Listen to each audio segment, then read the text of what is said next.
Hey guys, what's going on? Brandon Vitro here, and in this video, we're going to be talking about something that may be super hard for you, and that is how to stop wasting money. So in this video, we're going to be talking about how you can stop spending money on stuff you don't need, and how you're able to save up some money. So if you've ever felt like you don't know where all your money's going, and by the end of the week, you're like, where did all my money go? And why do I not have as much as I expected to be left over? I just want to let you know I've experienced this as well. So I've experienced this as well, and luckily I was able to start saving more money than I actually spend. And so I did have to change some things in my life, but luckily for me, I was able to figure it out. Now I'm able to save up a bunch of money, and I'm able to save up more money than I'm spending. And I don't waste money anymore. You know, I don't get to the end of the week and I'm like, where did all my money go? I keep track of all my money, and so I'm gonna teach you what I did to be able to keep track of everything and to be able to figure this out. So the first thing you need to do is smash the like button. Just kidding, but the actual first thing that you do need to do is track your money. So you need to know exactly how much money is coming into your bank account and how much money is leaving your bank account every single day, week, and month. This is super, super important.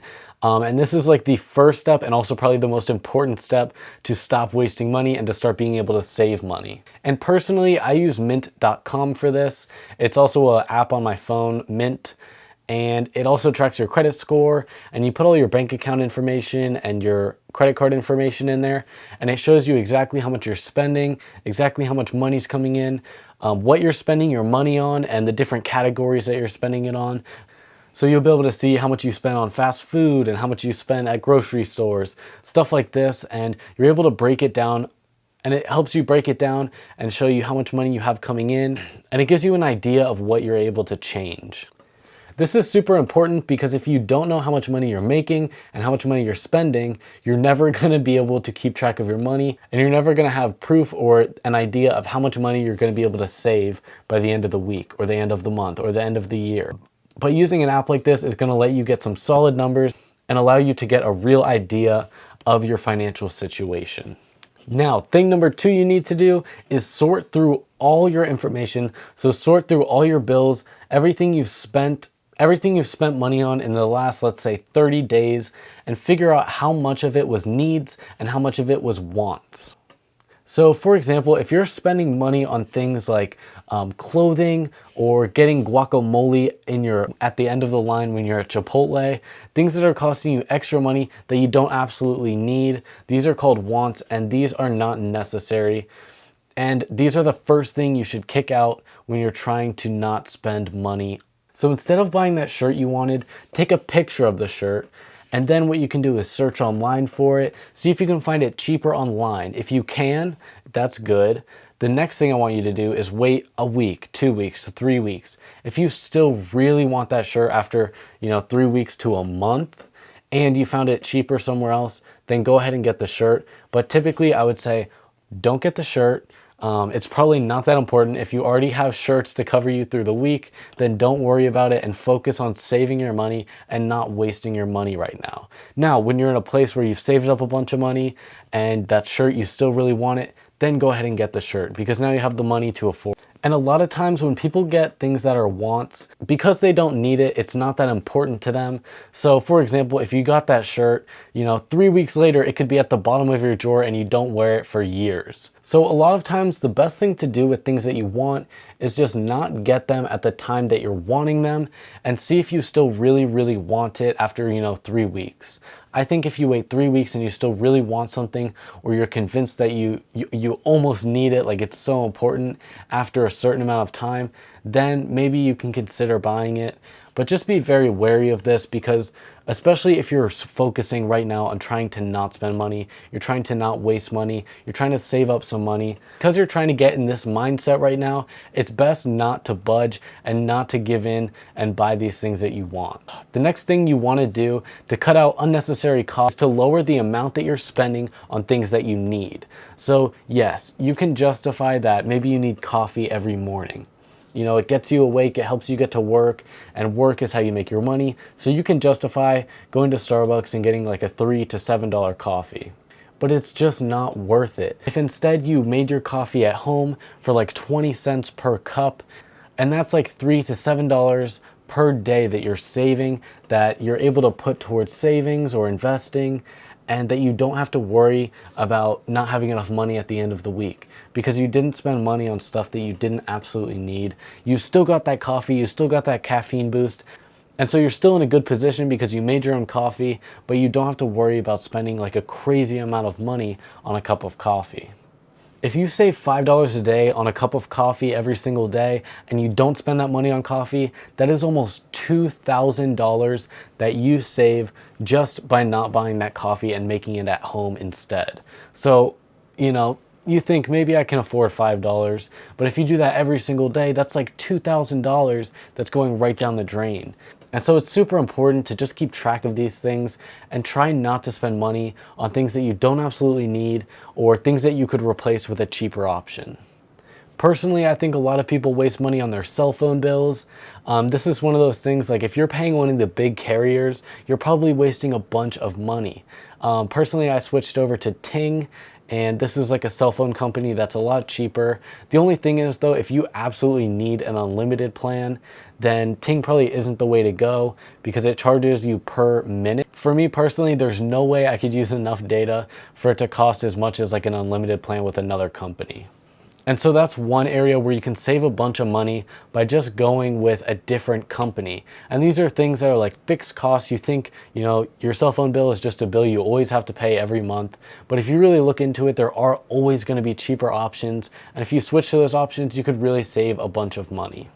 And if you're interested in checking out Ting or signing up, use the link in the description and it can help you get like $25 off your first bill.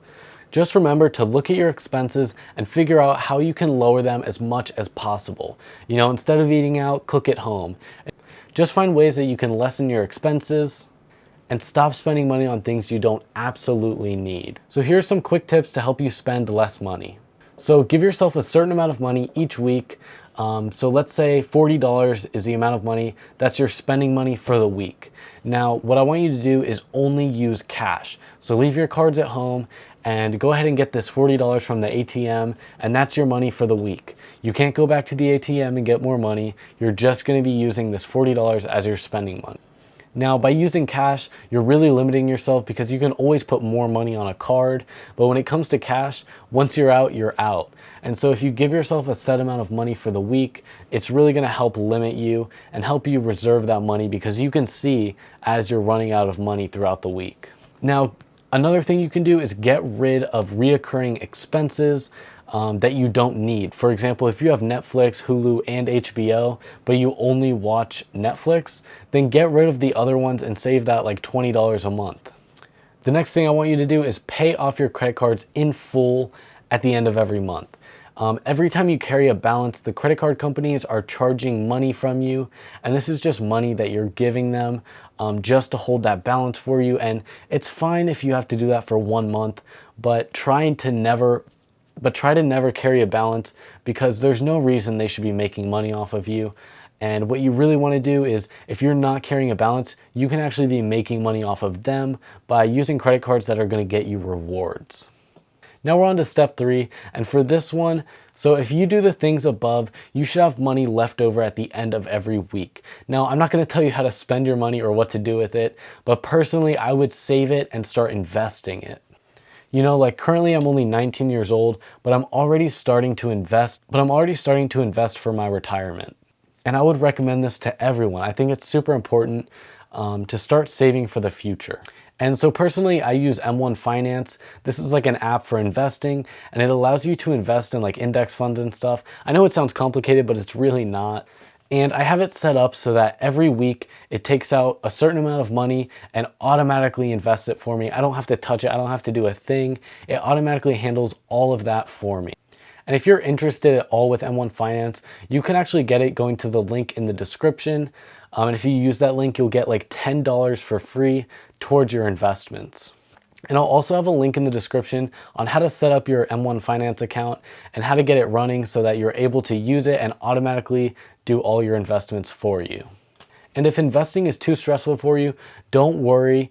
There's other things you can do. You can open up a savings account where you put all of your money, and that way you're just saving up a bunch of money. And what I would recommend doing, open up a savings account that has a really high interest rate. So I know Allied Banking has a really high interest rate bank account, and if you open up a bank account with them, you can gain like 2% interest on all the money you have in your savings account. And over time, that can really add up. Now, the reason you would want to put this in a separate account is so you're not tempted to take money out of that account, when you want to buy something big, because this account is one that you're just going to be putting money in and never taking money out. And then if you go that route, you can always start investing in the future once you've learned about it a little more and you're more comfortable with it. The important thing here is just to stop spending money on things you don't need and start saving up money for your future. And if you start building these habits now, it can really help. Your future self is going to be like, thank you, thank you, thank you for figuring out these things when you're younger. I really hope this video helped you. And if it did, please hit that like button. And also subscribe to the channel if you want to see more videos like this. And if you do like learning about money and finance and credit cards and stuff, then go ahead and watch some more of my videos, and I'll see you guys there.